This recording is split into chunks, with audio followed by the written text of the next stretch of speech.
pegar nossas Bíblias neste momento.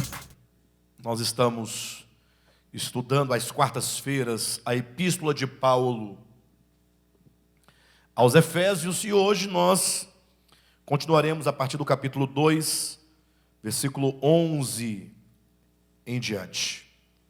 Vou fazer com os irmãos a leitura até o final do capítulo, que vai do versículo 11 ao versículo 22, porque é um único trecho, e nós vamos desenvolvendo na medida que o tempo nos permite, e se não conseguirmos concluir hoje, concluiremos no próximo estudo. Mas vamos ler toda a porção. Efésios capítulo 2, versículos 11 a 22. Diz assim o texto bíblico: portanto, lembrai-vos de que outrora vós gentios na carne, chamados incircuncisão, por aqueles que se intitulam circuncisos na carne, por mãos humanas, naquele tempo estáveis sem Cristo, separados da comunidade de Israel e estranhos às alianças da promessa, não tendo esperança e sem Deus no mundo. Mas agora em Cristo, ou em Cristo Jesus, vós os que antes estáveis longe, fostes aproximados pelo sangue de Cristo, porque Ele é a nossa paz, o qual de ambos fez um, e tendo derribado a parede da separação que estava no meio, a inimizade, aboliu na sua carne a lei dos mandamentos na forma de ordenanças, para que dos dois criasse em si mesmo um novo homem, fazendo a paz, e reconciliasse ambos em um só corpo com Deus, por intermédio da cruz, destruindo por ela a inimizade, e vindo evangelizou paz a vós outros que estáveis longe, e paz também aos que estavam perto, porque por ele ambos temos acesso ao Pai em um Espírito. Assim já não sois estrangeiros e peregrinos, mas concidadãos dos santos, e sois da família de Deus, edificados sobre o fundamento dos apóstolos e profetas, sendo ele mesmo Cristo Jesus a pedra angular, no qual todo o edifício, bem ajustado, cresce para santuário dedicado ao Senhor, no qual também vós, juntamente, estáis sendo edificados para a habitação de Deus no Espírito. Amém? Bem, queridos, essa porção, ela começa nos fazendo lembrar do contraste que Paulo estabelece desde o princípio desta epístola. Quando ele diz assim no versículo 11, portanto, lembrai-vos de que outrora vós gentios na carne. Então, veja, portanto, lembrai-vos. Aqui o apóstolo traz uma exortação. Vamos entender. No capítulo 1, o apóstolo Paulo ele faz uma separação, digamos, dispensacional entre os judeus e os gentios. Falamos isso aqui em estudos lá no início. Me lembro que eu apresentei para vocês como que o apóstolo usa os pronomes aqui em Efésios, né? Ele fala nós para se referir aos judeus e fala vós para se referir aos seus destinatários imediatos, que eram as pessoas de Éfeso, os irmãos da igreja de Éfeso, que eram gentios. Então, essa distinção, nós e vós, para se referir nós, judeus, e vós, gentios, é clara desde o capítulo 1 de Efésios. Só para os irmãos se lembrarem, observa que ele começa dizendo, no capítulo 1, verifica na sua Bíblia, só para os irmãos poderem se lembrar. Quando ele diz, bendito Deus e Pai de nosso Senhor Jesus Cristo, que nos tem abençoado com toda sorte de bênção espiritual nas regiões celestiais em Cristo. Então ele vai usar aqui o nos, né? Referindo-se a nós aqui, o Pai abençoou a nós, e ele vai continuar usando, o versículo 4 ele fala nos escolheu, versículo 5 nos predestinou, versículo 7 ele fala, enfim, até que ele chega no versículo 12 e diz, a fim de sermos, de nós, sermos para louvor da sua glória, nós, os que de antemão esperamos em Cristo. Então, quem eram esses que de antemão, de antes de Cristo vir, já esperava pelo Cristo? É o nós aqui, os judeus. E o versículo 13, ele diz, em quem também vós. E aí, então, agora ele se dirige diretamente aos gentios. Com respeito a vocês, vocês também foram agora incluídos nesse propósito eterno. Quando ele diz, em quem também vós, depois que ouvistes a palavra do Evangelho, a palavra da verdade. Então, veja que o apóstolo Paulo, ele trabalha primeiramente uma visão dispensacional, no sentido de demonstrar que, desde lá, capítulo 10 e 11 de Gênesis, quando houve aquela separação, quando Deus disse a Abraão, Abraão, sai da tua terra, da tua parentela, e vem para uma terra que eu te mostrarei. Quando Deus separa Abraão, Gênesis capítulo 10, capítulo 11, aí então todas aquelas pessoas, aqueles povos que não foram chamados, passam a ser identificados como as gentes, os gentios. E Abraão sai daquele meio para constituir agora uma nova nação, uma nação eleita em Abraão. Deus separa Abraão para que dele viesse a nascer, então, uma prole, uma descendência, um povo que nós conhecemos pela nação de Israel, ou que seja, né, nação de Israel, os hebreus de uma maneira geral. Então, todo o Antigo Testamento, ele trabalha nessa divisão binária, né? De um lado os gentios, de outro os judeus. Mas isso é uma questão totalmente dispensacional. Para Deus, o homem é apenas o homem, é a humanidade. E o Senhor sempre esteve trabalhando para salvar a toda a humanidade, independentemente de judeus e gentios. A grande prova do que eu estou dizendo é o fato de que nós temos a própria história de Abraão que comprova isso.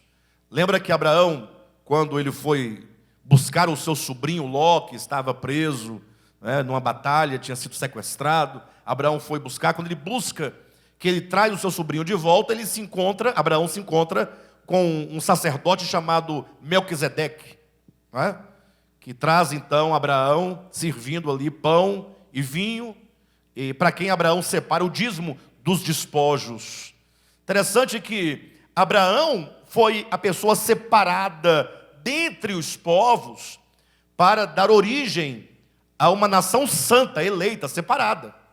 Daí o orgulho posterior dessa nação que procedeu de Abraão, Isaque e Jacó, no sentido de que eles pensavam, nós somos o povo eleito, separado, que temos o Deus verdadeiro, com quem temos uma aliança, que nos fez promessas, que nos deu a lei, que nos deu os profetas, e passaram então a desprezar os gentios.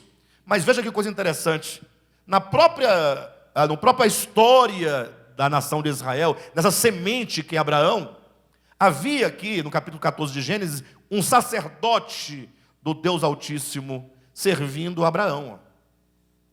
A pergunta é, se Abraão é o pai que vai gerar essa nação eleita e santa, e que foi separado das gentes, porque essa gente não teria, teoricamente, nada com o Altíssimo, de onde vem esse sacerdote do Deus Altíssimo? Vocês entendem que há um trabalhar de Deus aqui no meio das gentes ou não? Se não houvesse, não haveria sacerdote de Deus. E o livro de Hebreus, inclusive no capítulo 7, é que vai testificar dizendo que este que serviu a Abraão, e este para quem Abraão pagou o dízimo, Melquisedeque, era superior a Abraão, que era superior a toda a nação de Israel, que era superior à própria tribo de Levi, de onde saíram os levitas, ou que sejam os sacerdotes do sacerdócio levítico de Israel. Ou seja, fala de um sacerdócio superior ao sacerdócio que tinham os próprios hebreus. Bem, eu disse isso apenas para vocês entenderem que quando eu falo que, de modo geral, Deus tem um plano e uma ação de salvação que independe dessas categorias Israel e Gentil. Mas no plano histórico e dispensacional, havia essa separação. Havia essa grande vantagem do povo de Israel em relação às outras nações. Ora, qual a vantagem? A vantagem de que eles foram feitos os oráculos de Deus, ou que o povo de Israel fosse o oráculo divino, em quem Deus depositou ali as suas promessas, de onde viria o Messias, um povo com quem Deus se relacionava, ainda que naquele tempo de maneira precária, mas havia um vínculo e havia ali uma aliança que unia aquela nação ao próprio Deus. Havia um agir direto por meio da lei, por meio dos profetas. De todo modo, então, Paulo trabalha essa ideia de gentios e judeus aqui nessa epístola aos Efésios. Mas com que intuito ele o faz? O objetivo de Paulo não é falar exatamente de gentios e judeus. O que Paulo quer demonstrar, sobretudo na porção que nós lemos, é a obra de redenção efetuada por Cristo Jesus na cruz do Calvário. Ele quer falar sobre o poder da cruz, sobre o poder da morte de Cristo, que é uma morte de reconciliação. Ou seja, esse é um ponto que poucos atentaram. É certo que os grandes teólogos e exegetas, todos falam disso. Mas o grande problema desde a Idade Média é que esse entendimento mais apurado das questões bíblicas, vamos dizer assim, a grande questão é que essas coisas, esse entendimento mais apurado da verdade, desde a Idade Média, da Igreja Católica, isso contaminou todo o cristianismo, é que essas grandes verdades, elas ficam restritas ao ambiente acadêmico.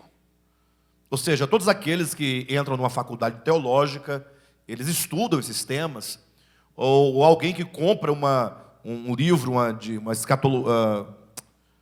uma teologia sistemática e vai estudar, vai se deparar com essas questões relativas à morte de Cristo, no que diz respeito, sobretudo, à questão da reconciliação, que nós vamos falar agora à noite.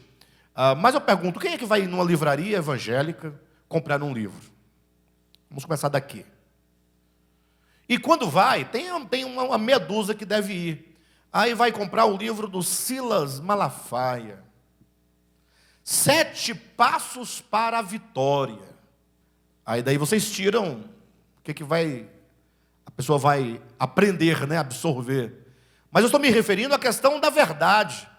Ora, se quase ninguém vai a uma livraria evangélica comprar um livro, agora imagine quem é que vai a uma livraria evangélica comprar uma teologia sistemática. Então, deve ser alguém da academia, que tem esse interesse. Mas, no geral, a igreja, quando é ministrada por uma boa palavra, ela não é instruída nesses aspectos que são essenciais da verdade. Geralmente eles ficam ali naquelas mensagens mais superficiais, é a lição de escola dominical, a lição de escola sabatina, na superfície da superfície da superfície. Mas as epístolas bíblicas, elas são muito profundas, porque elas tomam o evangelho de Jesus Cristo, de Mateus, Marcos, Lucas e João, e agora eles se aprofundam no significado do evangelho. Então o que Paulo quer nos trazer de primeira mão é o grande problema da inimizade. A inimizade do homem com Deus e a inimizade do homem com os homens. E essa inimizade, ela é vista nitidamente nessa relação judeus e nações. Não que houvesse de fato uma inimizade, não que deveria haver de fato uma separação real, até porque quando Deus chama Abraão, o que é dito a Abraão? Abraão, em ti serão benditas todas as famílias da terra. Então Abraão é colocado como um link, entre os que viriam e os que estavam antes dele.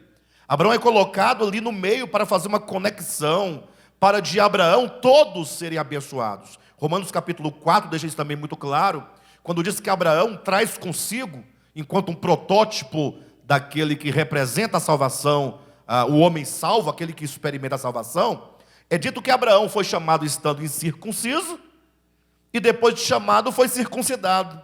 exatamente para que ele pudesse conectar os incircuncisos aos circuncisos, porque Abraão é tanto um incircunciso quanto um circunciso. Abraão, ele tanto traz consigo a incircuncisão nele, porque ele é chamado estando ainda incircunciso, e mesmo chamado e respondendo ao chamamento, ele continua incircunciso, até então por ocasião do nascimento, da concepção de Isaac. É quando então ele é circuncidado. Então ele é pai dos incircuncisos, e ele é pai dos circuncisos. Ele faz essa conexão. O grande problema foi a má compreensão que os próprios hebreus tiveram acerca do seu chamamento. Olha que coisa grandiosa, pense comigo. Deus separar alguém e falar assim: olha, de ti eu farei uma nação. Mas a nação é para que ela seja uma bênção para o mundo inteiro. Para que essa nação seja uma nação de sacerdotes. Ou seja, uma nação em que cada um dessa nação seja um sacerdote para levar Deus àqueles que estão sem esperança, aqueles que estão no mundo. Ou seja, o povo de Israel deveria ser um polo, não é, de evangelização para o mundo. Deveria ser um magnetismo de amor, de revelação, enquanto o oráculo divino deveria ser a voz de Deus para anunciar a redenção de Deus a todo mundo. Mas aconteceu exatamente o oposto. A má leitura que o povo de Israel fez acerca da sua relação com Deus, acerca da lei, acerca dos profetas. Ou seja, o velho problema da leitura equivocada acerca de todas as coisas, né? Como você ler um acontecimento, como você interpreta, qual o sentido que você dá àquilo. Então, ao invés de eles pensarem assim: puxa, olha como Deus é maravilhoso, porque Deus quer salvar a toda a humanidade, Ele estabeleceu uma nação, não somente um homem, mas agora Ele faz uma nação para servir as demais nações, e agora cumprir esse ministério sacerdotal de evangelização. Não. Eles falam assim: olha, se Deus separou Abraão dentre as nações e colocou nele uma marca externa na carne, que é o corte do prepúcio do membro masculino, é porque então essa gente não deve valer nada. É porque nós somos muito especiais. É porque Deus tem um compromisso conosco e não com o mundo. Uma ideia muito típica de toda religião sectária, né? Um sectarismo. Isso é fruto de uma inimizade latente, oriunda do problema do pecado no homem, que é o problema do ego, de sempre querer ser o melhor em detrimento ao outro, e não se entender como se porventura eu tenho alguma vantagem comigo, se eu receber alguma coisa que o outro não recebeu, não é para que eu tenha o que o outro não tenha, mas para que eu seja um dispenseiro de Deus para aquele que não recebeu. A Silvia está fazendo menção aqui para os irmãos que estão em casa, ao texto de Romanos capítulo 9, salvo engano, o capítulo 11, não me recordo exatamente agora o lugar, mas quando se referindo ao povo de Israel, se referindo a todas as riquezas que eles possuíam, que era a lei, os profetas, as alianças, as promessas, né? Que aquilo que era uma mesa, mesa é símbolo de banquete, de riqueza, de comunhão, né? De alegria. É dito que a sua mesa se tornou em laço e armadilha. Eles foram pegos na sua própria, seu próprio pecado, no seu próprio ego, seu próprio coração perverso. De todo modo, a ideia é que eles se orgulharam, fizeram da circuncisão uma marca distintiva de oposição. Eles como sendo os eleitos de Deus, e os gentios, coitados, aqueles que... De modo que essa relação de inimizade não somente se estabeleceu por eles no sinal da circuncisão, mas eles se orgulhavam de ter a lei moral de Deus, segundo se entende na teologia, a lei escrita em tábuas de pedra. Não sabiam eles que os gentios também tinham a mesma lei, inscrita no coração, como está em Romanos capítulo 2, versículos 13, 14, 15, quando fala sobre a lei natural, os gentios que não têm lei, servem eles de lei para si mesmos, porque têm inscrito no coração, né, a lei de Deus, juntamente com a sua consciência que os acusa e os defende diante dos seus atos, na sua relação com os homens. De todo modo, quando eles fizeram o templo, então, imagine que o templo era todo estratificado. Ou seja, havia o átrio dos homens, havia o átrio das mulheres, havia um muro que eles fizeram, até onde um gentil podia se aproximar, mas não podia ultrapassar aquele muro, naquele átrio onde eles estavam. Ou seja, o povo de Israel falhou 100% na sua missão para a qual eles foram separados. E aí essa inimizade, portanto, de homens para com homens, é muito clara na história da nação de Israel em relação aos gentios. E Paulo traz isso à tona, dizendo que quando o Cristo de Deus veio, ele veio exatamente para resolver esse problema da inimizade. Então Paulo trata especificamente dessa inimizade entre gentios e judeus, que por meio da cruz foi desfeita, mas é certo que a ideia aqui, o pensamento central, é a obra de reconciliação que a cruz de Cristo representa.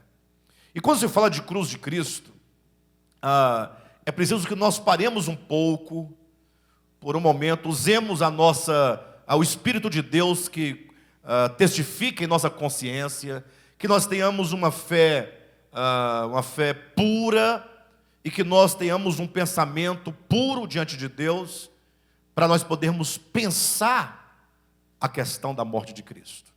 Porque a despeito, pensem comigo, de tudo que a Escritura fala do significado da cruz, me parece que a cruz continua depois da morte e ressurreição de Cristo, não propriamente talvez no primeiro século, mas posteriormente, a cruz se torna um novo símbolo de inimizade. Me parece que agora tomaram a cruz de Cristo, mas não a cruz de Cristo, tomaram a cruz de Cristo. Entenderam? Eles não tomaram a cruz de Cristo, mas fizeram do fato histórico da morte de Jesus, há 2000 anos, pegaram o próprio símbolo dessa morte, que é a cruz, para agora fazer disso o sinal do povo eleito em detrimento ao outro. Ou seja, cometemos, quando eu falo cometemos, me refiro a cristianismo, o mesmo erro dos gentios. Usa-se agora a obra de Cristo exatamente para condenar o outro. Quantas vezes você não já ouviu alguém citando João capítulo 14, versículo 6? E olha que aquele capítulo 14, para mim, eu sempre chamo, é o coração da Bíblia. Não tem capítulo, talvez capítulos 14, 15, 16, 17, mais rico em revelação do sentido da obra de Cristo por meio de Jesus de Nazaré, do que esses 4 capítulos de João. Quando pegam ali 14, 6 de João, né? Eu sou o caminho, a verdade e a vida. Ninguém vem ao Pai a não ser por mim. Esse versículo ele trabalha uma verdade central. O problema é que usam esse texto para dizer, olha, vocês aí não vão ser salvos. Por quê? Ora, porque o Jesus, o Cristo, ele é do cristianismo. Vocês entendem? É assim que se pensa ou não? Fala a verdade. O cristianismo, ele se apropriou do Cristo de Deus. Fez do Cristo de Deus, não o Cristo, a realidade, a essência da verdade, mas o símbolo da morte histórica, colocou aqui, e agora usa esse texto para dizer, como vocês não são cristianismo, vocês não têm Jesus como nós aqui temos, nesse sentido histórico, então vocês não podem ser salvos. Para ser salvo tem que se tornar um cristão. Mas não é se tornar um cristão, se tornar um adepto do cristianismo, com toda a sua estrutura teológica. Essa é a ideia. Se esquece que antes de haver cristianismo, que é uma religião inventada pelo homem, porque o cristianismo, enquanto religião, ele só surge no 4º século da era cristã, tem nada a ver com Jesus. Jesus não fundou o cristianismo. Também não tem nenhuma relação com a igreja de Jesus Cristo do primeiro século. É outra coisa. Antes de haver cristianismo, já havia o Cristo de Deus. Antes de haver igreja de Jesus Cristo na terra, a primeira em Jerusalém, depois as outras, já havia o Cristo de Deus. E antes de haver Jesus, já havia o Cristo de Deus. Aí o povo se espanta, antes de haver Jesus, já havia o Cristo, o povo vai à loucura. Como assim? Não é o mesmo, não é a mesma coisa? Não é diferente. Basta você imaginar, o Jesus de Nazaré é temporal, ele nasce no tempo, mais precisamente ele nasce no ano 6 antes dele mesmo.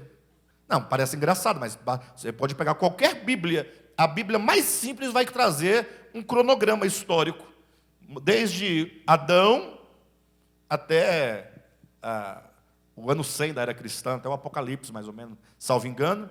Você vai ver lá, nascimento de Jesus, 6 antes de Cristo. Mas é um problema de calendário, não é um problema de revelação, é questão de calendário, mas sem problema. Mas o Jesus de Nazaré é temporal, ele nasce de Maria, ele nasce em Belém, ele é chamado de Nazareno porque foi criado em Nazaré. Mas veja que quando João escreve o seu evangelho, ele não constrói nenhuma genealogia ligando o Cristo de Deus, nem a Abraão, nem a Davi, nem a Adão, como são os demais evangelhos. Ele diz, no princípio era o Logos, e o verbo estava com Deus, e o Cristo era Deus. Todas as coisas foram feitas por intermédio dele. E sem o Cristo de Deus, nada do que foi feito se fez. Ou seja, João constrói a origem eterna do Cristo de Deus. Há um outro texto também interessante para nós podermos pensar, que antes de Jesus já havia o Cristo de Deus, e sempre ativo, sempre em ação, sempre criando, sempre redimindo. É aquele texto que diz, quando o próprio Jesus chega para os líderes religiosos e fala assim, para eles assim, faz uma pergunta, né? De quem o Cristo é filho? Olha a pergunta. De quem o Cristo é filho?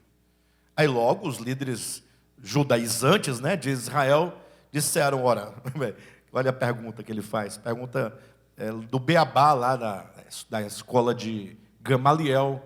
Ora, o Cristo é filho de Davi. E aí o Cristo responde, ora, como é que o Cristo é filho de Davi, se Davi chama o Cristo de Senhor? Não há uma contradição? Afinal, também não é dito que o Cristo de Deus é a raiz de Jessé. Ora, se o Cristo é a raiz de Jessé, ele vem antes do pai de Davi. Como pode o Cristo ser filho de Davi? Quem é filho de Davi é Jesus de Nazaré. É a parte humana, é o homem que agora, unido ao Cristo, é inclusive o primeiro homem a ser redimido. Estranho, né? Pastor, Jesus foi redimido? Bem, vamos entender uma coisa. Quando o Cristo de Deus vem ao mundo, ele vem para salvar. Entenda isso. Quando eu estou dizendo que é o primeiro homem redimido, não estou dizendo que Jesus teve pecado. Mas entenda o conjunto da obra de salvação que o Cristo vem realizar. Quando o Cristo de Deus vem dos céus à terra, ele vem para salvar. Ele será o salvador da humanidade. E qual é o modus operandi dessa salvação? Não há outro meio, senão entrando dentro do homem, a quem ele veio salvar. Ele se faz carne à nossa semelhança. Ele se torna um de nós. Quem é que diz que ele se torna um de nós? Hebreus capítulo 2, Hebreus capítulo 4, sobretudo Hebreus capítulo 5. E também nós temos o texto essencial, que é 1 Coríntios capítulo 15, versículo 45. Diz que o primeiro homem foi feito alma vivente, não é? E diz que o segundo homem é o melhor.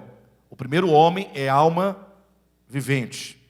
E que quando o Cristo de Deus se faz carne, ele se torna o último Adão. Ora, se ele se torna o último Adão, ele não está numa série de Adão? Não tem Adão 1, Adão 2, Adão 3, Adão 4, até chegar no último que é ele? E se ele é o último, ele faz parte desta humanidade que precisa de redenção. Então ele se veste da humanidade, só que agora, ao entrar nessa humanidade, o modo de salvá-la, imagine só, quando a criança nasce, para vocês poderem me entender direitinho, essa criança, ela nasce condenada, ou nasce salva, ou nasce neutra? Como é que é a ideia? A princípio, uma criança não pode ter pecado. Primeiro que ela não sabe o que é pecado. A mente dela não tem impureza. O coração dela não tem egoísmo. Ela nasceu, acabou de vir ao mundo.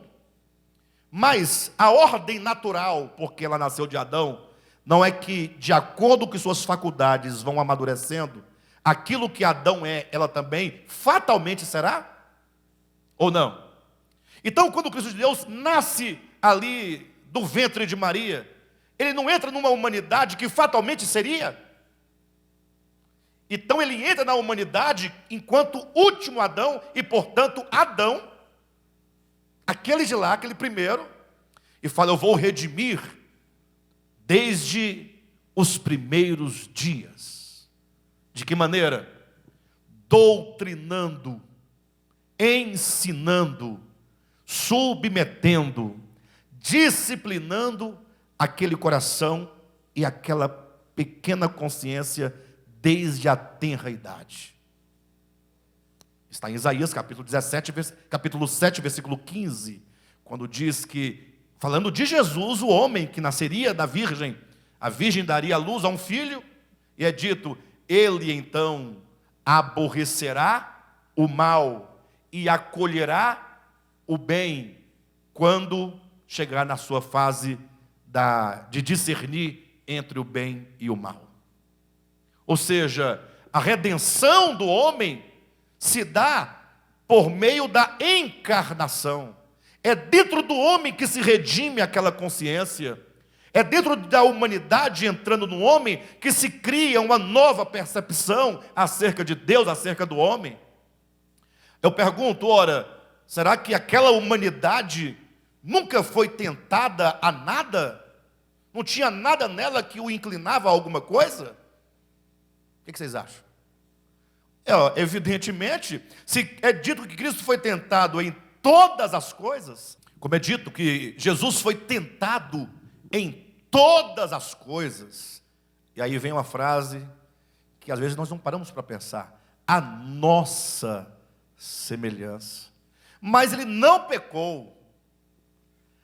Agora, só pode ser tentado porque o Cristo se revestiu de Adão, e foi então o modo de redimir aquela humanidade foi conduzindo à obediência e ao amor a Deus e aos homens. Por isso que agora esse Jesus, quando diz: Pai, está consumado, se consuma de fato a obra que ele veio realizar. A obra está feita. Ele se torna agora o primeiro homem a entrar para a glória. Aí faz sentido a ressurreição de Jesus. Aí faz sentido a ascensão de Jesus, como está no Salmo de número 24, né? Quando é dito a partir do versículo 4 em diante, falando sobre esse momento da ressurreição, quando diz: abrem alas, ó portais eternos, para que entre o Rei da Glória. Mas antes disso, são feitas algumas perguntas. Quem subirá ao Monte Santo do Senhor? Monte Santo representa o reino de Deus. Lá, para o povo de Israel, era apenas o monte de Sião, onde estava o templo, né? Mas o significado bíblico de Monte Sião é o reino de Deus. Quem entrará? O Cristo de Deus sempre esteve lá, nunca deixou de estar lá. Ele criou todas as coisas. Não tem por que falar: o Cristo entra. Não, o Cristo não entra, o Cristo é o reino de Deus. Agora, é este que entra primeiro, é que responde lá em Salmo 24: o que é limpo de mãos e puro de coração, que não entrega sua alma à vaidade, nem jula dolosamente. Mas aquele homem que nasceu de Maria, ele tinha tanta possibilidade de pecar e ser um tremendo pecador, como qualquer outro homem. Mas foi o Cristo de Deus nele que imprimiu a mente crística no Jesus de Nazaré, submetendo aquela humanidade a uma vida plena de obediência. Abra sua Bíblia rapidamente, só para que vocês entendam algo. Eu não saí do tema não, tá, queridos?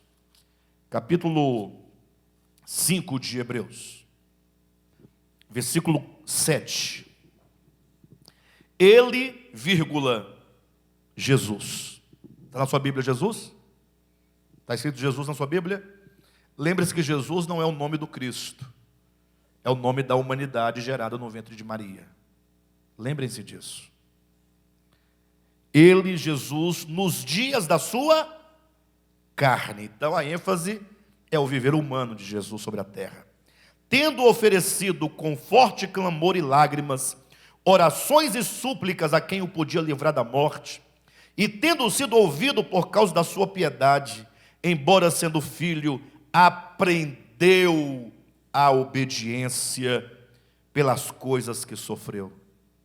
Jesus aprendeu a obediência por meio das coisas que sofreu. E tendo sido aperfeiçoado, então ele aprendeu, e Jesus, enquanto homem, enquanto representante da humanidade, foi aperfeiçoado. E porque ele aprendeu a obediência e foi aperfeiçoado, ele tornou-se o autor da salvação eterna para todos quantos lhe obedecem. E agora esse homem se torna não somente o protótipo da salvação, o autor da salvação, como se torna o primeiro. Olha como diz aqui no versículo 10. Tendo sido nomeado por Deus, sumo sacerdote, ou melhor, desculpe-me, é isso mesmo. Tendo sido nomeado por Deus, sumo sacerdote, segundo a ordem de Melquisedeque. Então, quando o Cristo de Deus vem ao mundo, presta atenção, ele veio para redimir. Essa redenção acontece mesmo antes da cruz do Calvário, há 2000 anos, fora dos muros de Jerusalém. Vocês entendem o que eu estou dizendo? Pastor, não estou entendendo o que isso tem a ver com Efésios capítulo 2. É que a redenção de Cristo, ela efetua primeiramente uma reconciliação do homem com Deus. Sim, mas isso todo mundo já sabe, vão dizer. Mas entenda que antes do Calvário, do Monte Caveira, quando Cristo de Deus, quando Jesus tinha 33 anos de idade, que ele pegou a cruz, ele foi julgado, foi cuspido, insultado. Antes disso, já acontecia uma obra de reconciliação do homem com Deus. Ele se veste do homem para dizer a esse homem: você deve estar totalmente reconciliado com o Pai. Ele agora toma essa humanidade e diz: você agora vai caminhar somente em direção ao Pai. É uma humanidade que agora aprende a obediência por meio de todos os sofrimentos sobre a terra. Ou seja, a reconciliação não é algo que se faz como diz a teologia convencional. A teologia convencional, ela ignora todo esse processo da encarnação, do viver humano, do viver na carne, do aprender a obediência, do aperfeiçoamento, do gerar uma nova consciência. Tudo isso é ignorado, porque a teologia olha apenas os aspectos históricos. Ele diz, a cruz, eles pensam na cruz. Eles não sabem que cruz não é cruz. Cruz não é um artefato. Cruz não é um artefato de tortura. Antes de Cristo tomar a cruz, ele já estava há muito imolado, porque o Cordeiro de Deus foi imolado desde a fundação do mundo. Vocês entendem que a cruz já opera? A cruz, que significa o não ser, A cruz é o elemento para destruir tudo aquilo que deseja ser. O Cristo de Deus, sendo, abriu mão do ser, sendo, e a cruz já está instaurada nele desde antes da fundação do mundo. Se tem uma coisa que o Cordeiro de Deus carrega em si, é a morte. Essa morte é uma morte perpétua, uma morte eterna, no sentido de que, sendo ele o único que é, ele sempre está na condição de não ser, sempre de se doar, sempre de se entregar, sempre de gerar, sempre de prover, sempre de criar, e nunca requerendo nada em troca. Isso é morrer. A grande prova é que nós, os que ouvimos o Evangelho, somos convidados a nos unir a Cristo na sua morte. Você vai para Jerusalém? Você vai voltar no tempo? Tem gente que acredita que pode voltar no tempo, né? Brincadeira à parte. Mas você vai voltar no tempo em Jerusalém? E vai falar assim: Jesus, eu quero morrer com o Senhor, crucifica nós dois juntos na cruz aqui. Essa é a ideia? Daí a teologia convencional entende o quê? E ensina o quê? E fala o quê? Porque Jesus morreu ali no Calvário, se você acreditar nele, você está reconciliado com Deus. A pessoa fala: opa, eu acredito, amém. E agora ela passa a dizer: estou reconciliado com Deus, estou reconciliado com Deus. E se esquece que essa reconciliação é uma obra orgânica que acontece no coração, na medida em que toda inimizade do coração do homem em relação a Deus é destruída. Capítulo 2 de Efésios fala sobre reconciliação. Mas devemos pensar a reconciliação como uma obra orgânica de Deus no coração do homem. Jesus, pensando nele enquanto Adão, último Adão, enquanto Adão foi o primeiro homem a desenvolver essa harmonia plena com o Pai. Por isso ele podia dizer: o Pai é maior do que eu, mas eu e o Pai somos um. Essa unidade é porque o coração de Jesus, de fato, estava completamente voltado para o Pai, em amor e em obediência. Agora, essa obra, ela precisa ser operada em todos aqueles que exercem fé no Cristo de Deus. Quando o Cristo de Deus estava ali em Jesus, na cruz, agora falando de Jerusalém, há 2000 anos, no Monte Caveira, numa cruz de madeira de fato, derramando suas hemácias, seu sangue, literalmente, ali era uma manifestação do ser de Deus, que é um morrer constante, que é o entregar-se constante, que é um doar-se constante. Então a morte na cruz, ali, o aspecto histórico representa a redenção, que é o próprio Espírito de Deus. Ou seja, não existe redenção sem que se desenvolva em nós essa mente de Cristo, esse espírito de amizade com o Pai, de reconciliação com o Pai. E toda vez que o homem é reconciliado com Deus, fatalmente ele é reconciliado com a criação de Deus. Não existe essa ideia de estar reconciliado com Deus, mas não estou reconciliado com o homem. Não existe. Na verdade, a nossa reconciliação com todos os homens acontece na mesma proporção, ou na medida em que eu sou reconciliado com o Pai. Na mesma medida. Quanto mais eu sou reconciliado com Deus, mais estou reconciliado com os homens. É o reflexo natural, porque a obra da cruz, ela trata com o problema da inimizade. A inimizade é o ego. Inimizade, preste atenção, não é somente a inimizade que a sogra desenvolveu com a nora, aquele tipo de inimizade, ou que alguém desenvolveu contra um vizinho. Não é só isso que é inimizade. Inimizade é qualquer tipo de sentimento em que você privilegia a si mesmo em detrimento de qualquer outro. Sempre que você puder estabelecer uma separação de qualquer natureza, é inimizade. Paulo trata, portanto, da destruição dessa inimizade. Capítulo 2 de Efésios, versículos 11 até o 22, nós temos aqui basicamente esses dois pontos.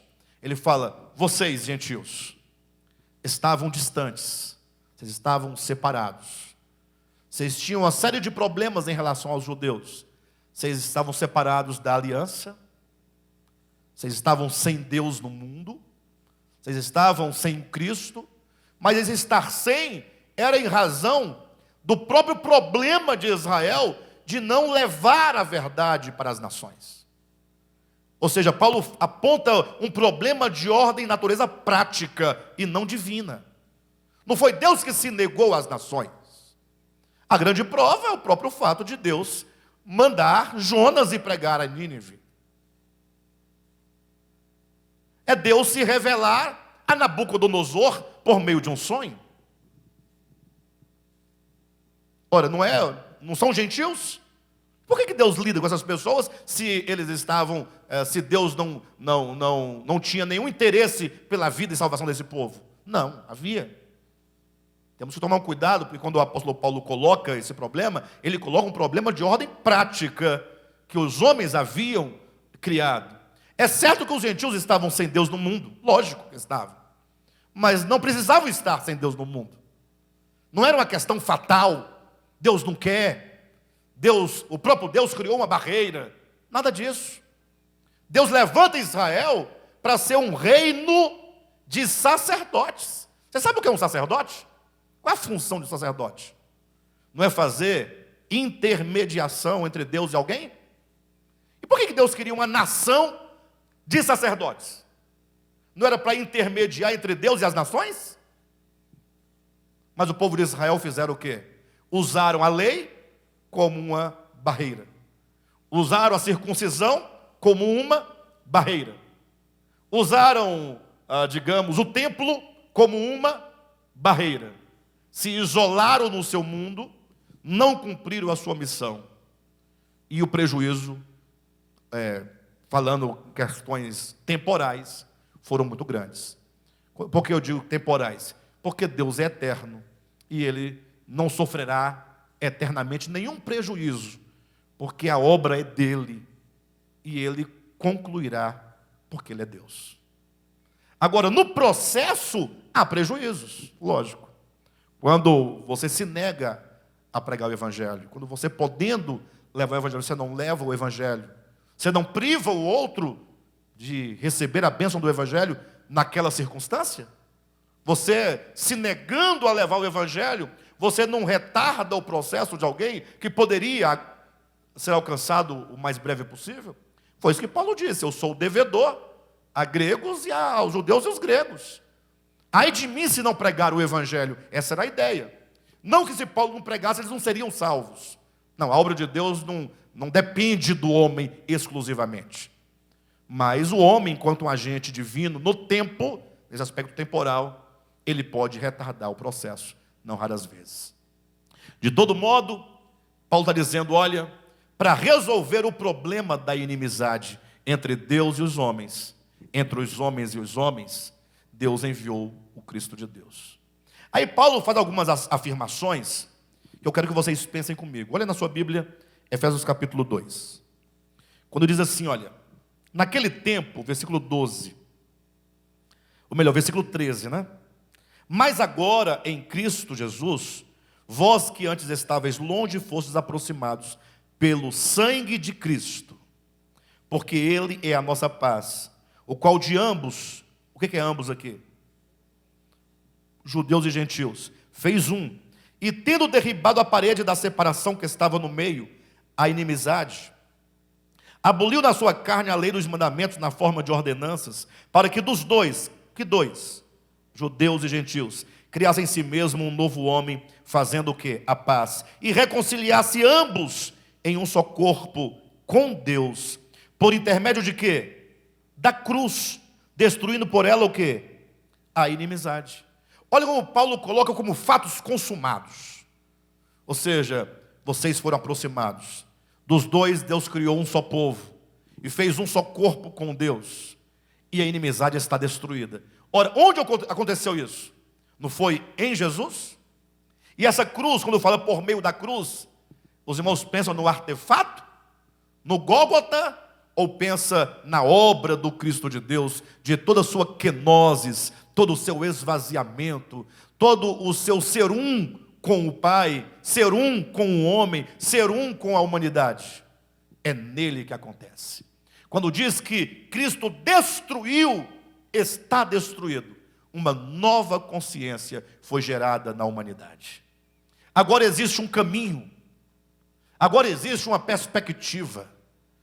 O primeiro homem já cruzou o caminho, já abriu as fronteiras e já criou o acesso ao Pai.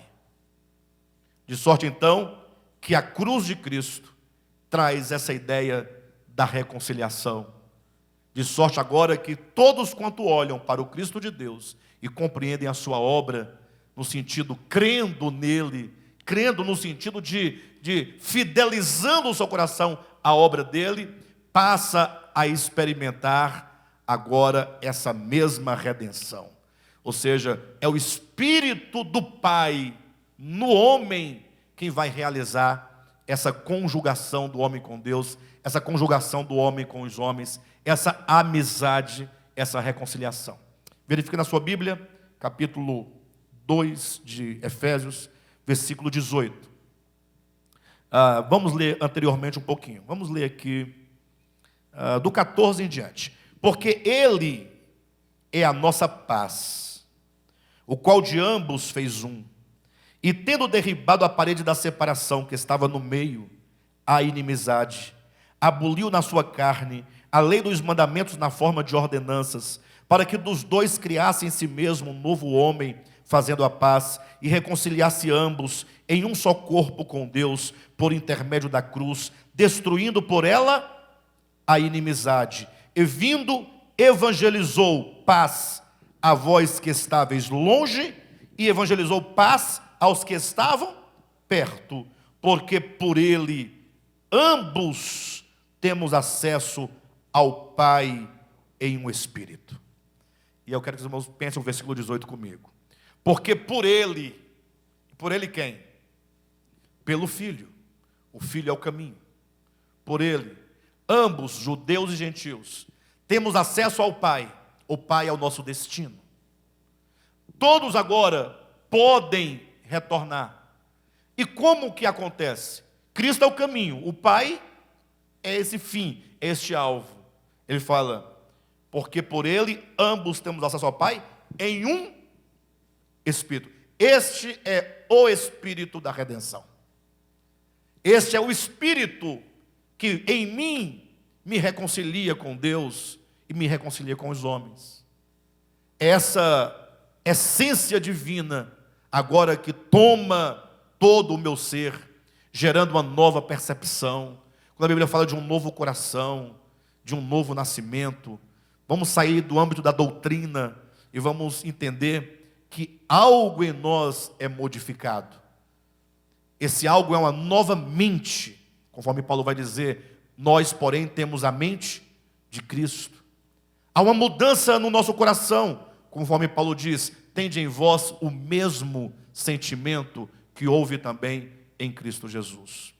De modo que tudo aquilo que outrora era um impeditivo, era um impedimento, o Senhor tirou.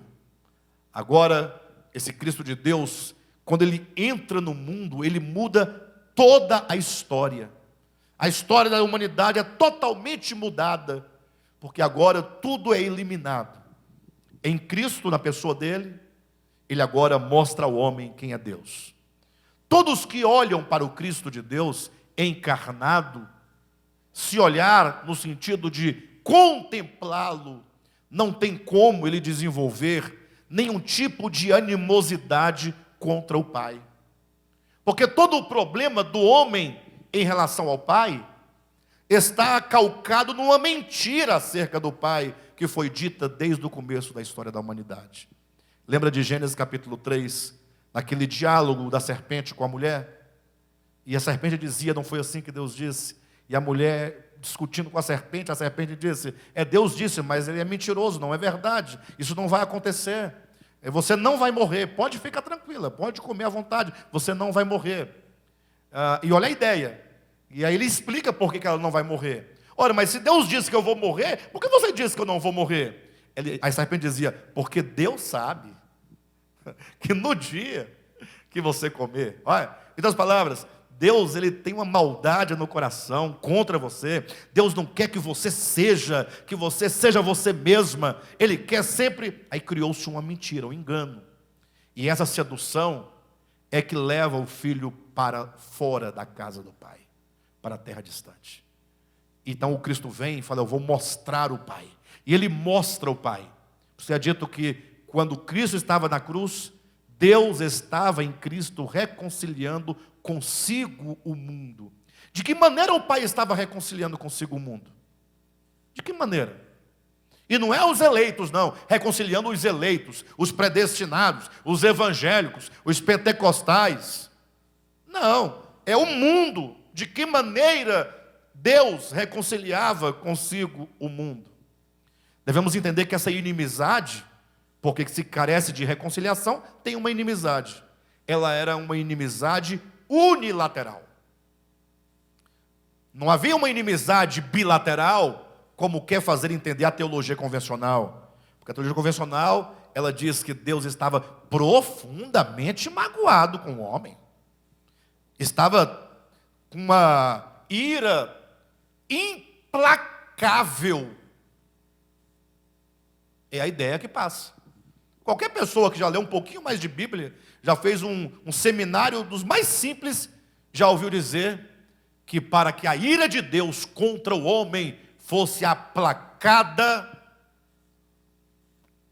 foi preciso que Jesus Cristo levasse tanta pancada na cabeça como ele levou. Aí o pai falou, agora, a pancada que era na cabeça do Israel caiu na cabeça. Então agora sim, eu estou melhor, né? De que maneira Deus estava reconciliando consigo o mundo? Sabe que, olha o que o texto diz, não imputando aos homens as suas transgressões. Deus nunca imputou aos homens as suas transgressões. Pastor, mas como não? A Bíblia está aqui, né, cheia de coisa, dizendo isso e aquilo outro. Temos que aprender a ler e entender a linguagem da Escritura. Imagine você, como que o próprio Cristo retrata o Pai na parábola do filho pródigo. Qual era a inimizade que tinha no coração do Pai na parábola do filho pródigo? Em que momento da parábola você vê o Pai com raiva, com ira, com rancor, com retaliação? Em que momento você vê aquilo? Ora, se ali Jesus está falando sobre redenção, mas é porque é uma parábola. Mas a parábola é para falar sobre o quê? A parábola não reflete uma verdade? Qual é a verdade que a parábola do filho pródigo reflete? Não é o pai? Em relação ao filho? Até já houve quem dissesse que a parábola não deveria ser chamada de a parábola do filho pródigo, mas a parábola do pai que tinha 2 filhos, a parábola do pai. Porque a parábola tem o pai como eixo em relação ao filho que sai, ao filho que fica.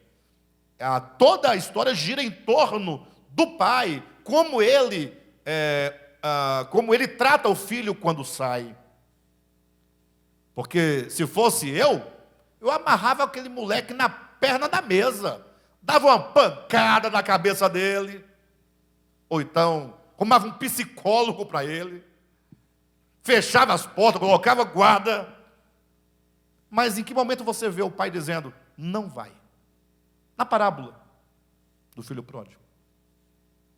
Dá-me os bens. O pai não diz nada. E quando o filho volta, que ele pensa, agora o negócio vai ficar feio. Ele não disse nada quando eu saí, mas eu voltando desse jeito, sem dinheiro, a coisa vai complicar. Por isso ele ensaiava todo um discurso. Né? Pequei contra os céus, pequei contra o filho, né? Pequei contra ti. Olha o acordo que ele queria fazer com o pai, um acordo. Não me receba como filho. Eu sei que não tem condições. Essa era a ideia do filho. Ele não tem como me receber, não tem jeito. Eu fiz o que fiz, gastei, nem herança tenho mais, mas me receba pelo menos como um empregado. Porque até como empregado minha vida vai ser melhor. O pai aceitou o acordo? O meu filho estava morto e reviveu. O meu filho estava perdido e foi achado. Em nenhum momento o pai perguntou pelo dinheiro. Não deixou o filho discorrer sobre a dívida. Não tinha dívida nenhuma. Vamos dar festa, calça sapatos, sandálias nos pés. Coloca o anel no dedo, veste. Vamos cantar e vamos nos alegrar. Esse é o coração do pai. De que maneira o pai estava reconciliando consigo o mundo? Na cruz. De que maneira? Não imputando, ou seja, em nenhum momento dizendo você fez, em nenhum momento dizendo você vai pagar. Pastor, peraí, mas o pecador não vai pagar então? Vai pagar, já está pagando e vai pagar sempre. Mas não é uma coisa que Deus imputa, que Deus impõe. O pecado, ele traz as suas consequências naturais. Faz um teste.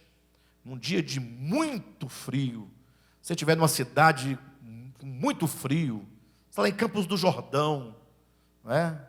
Ou então lá em Canela, você não importa, esteja, fica assim pertinho de uma lareira bem quente, está lá fora está menos 2 graus, fica pertinho do fogo, com gorro, com tudo, luva, tudo, não é uma coisa gostosa? E o fogo, ele te cobra alguma coisa? Eu estou te aquecendo, e agora? Não existe essa relação, ele só se entrega, a natureza só se entrega. Tudo que é natureza, ela entrega, não faz nada, não cobra nada. A água está lá correndo, você toma banho, você bebe, você suja a água, e ela continua. Quando você pensa que você matou o rio, ele está lá nascendo de novo para você. Isso é Deus sendo revelado por meio das coisas que foram criadas. Mas aí você está lá perto da lareira, aí você faz o seguinte, sai devagarzinho de perto da lareira. Qualquer espaço pouco que você se afastar dela, o frio já vai estar em você, um pouco de frio. Sim ou não? Mas é o fogo que está dizendo, eu vou te matar de frio agora. Não, é o seu afastamento do calor. E se você sai da casa ou do apartamento onde você está e vai para a rua, mesmo com seu gorro, com tudo, longe da lareira, o frio vai aumentar. E se você continuar como um errante, amanhã não tem mais gorro, depois não tem mais, você vai ficar seminu, como na rua um mendigo, você vai morrer. O frio vai te matar congelado, mas o fogo está lá. Ó. É só você se aproximar e ele se entrega todo o calor para você. Então, é lógico que o salário do pecado é a morte. É como que dissesse, a consequência do pecado é a morte. Isso é a coisa mais óbvia. Não há um Deus gritando com o mundo. Há um Deus que está se manifestando ao mundo, dizendo, se vocês soubessem quem eu sou, vocês nunca deixariam a casa do Pai. O modo de Deus reconciliar consigo o mundo é se mostrando ao mundo. Olhe para o crucificado e você verá ali o quê? Deus, dizendo, mas Deus é isso? Quando é cuspido, Ele perdoa. Não foi o que aconteceu na cruz? Ou a cruz não serve como modelo para você entender quem é Deus? Se o Calvário não serve para você, o que serve para você? Eu estou brigando mesmo. Eu estou brigando. Mas não é de raiva não, é para ver se você abre o seu juízo. Poxa, se a cena do Calvário não for, humanamente falando, a coisa mais límpida que pode existir para revelar o Pai, o que é então? As 10 pragas do Egito? Ai, Jesus, tem misericórdia.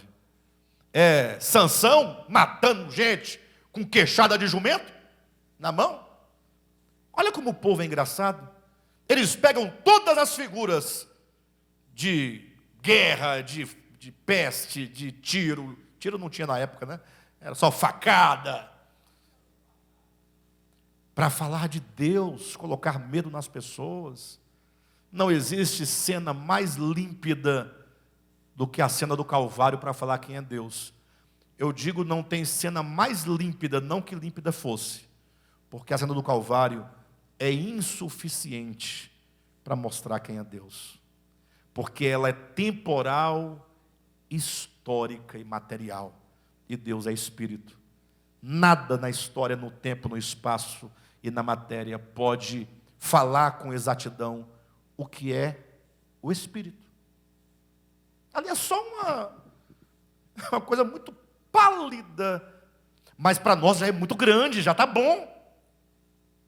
Então aquele que entende isso, ele entra no processo de reconciliação com o Criador. E na medida em que você compreende o caráter de amor e bondade do Pai, essa compreensão se manifesta nos relacionamentos para com o homem. E não somente para com o homem, mas para com toda a criação de Deus. Desde os animais, as árvores, os rios. Porque o que é reconciliação, se não trazer de volta aquele que saiu do todo harmônico do cosmos? Eu e o Pai somos um. Quem dizia aquilo era o Filho eterno, era o Jesus humano. Ele quer dizer, Deus e a sua criação formam uma unidade. Não existe um Deus fora da criação. Ou melhor, Deus é além da criação, né? Eu quero dizer que não há um Deus fora da criação que, estando além dela, não esteja nela também. Ou seja, o Deus é transcendente, mas é imanente. E não precisamos ir na transcendência para conhecê-lo, até porque não temos como. Só podemos conhecê-lo na própria imanência. A própria Escritura fala, não diga quem subirá aos céus para trazer do alto o Cristo, ou não diga quem descerá ao inferno para trazê-lo dos mortos. Não diga isso, mas o que dizer? A palavra está na tua boca e no teu coração. Está bem aí do seu lado, perto de você. Atos 17, versículo 28. O homem tateando, procurando Deus, e Paulo fala, mas ele está tão perto, porque afinal você vive nele, existe nele, se move nele. Então, reconciliação plena só é possível por meio da cruz. Mas não é a história da cruz, é a mensagem da cruz. Porque os crentes acreditam na história da cruz. E não entendem, inclusive, a história da cruz, que não começa em Jerusalém. Começa antes da fundação do mundo.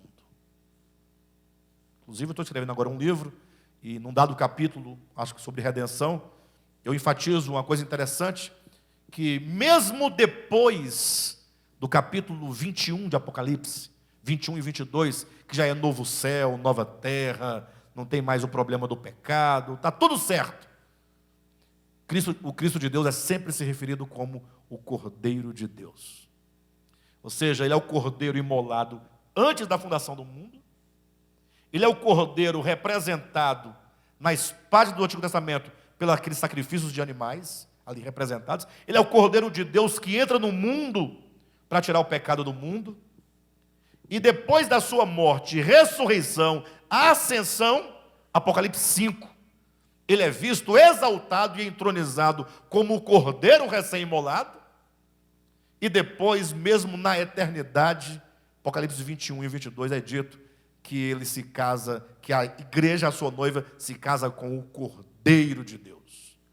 Ou seja, é um Cordeiro eterno, é uma cruz eterna, é um morrer eterno, porque esse morrer não é a morte física vinculada ao pecado, mas é exatamente a doação de si mesmo em amor, em graça.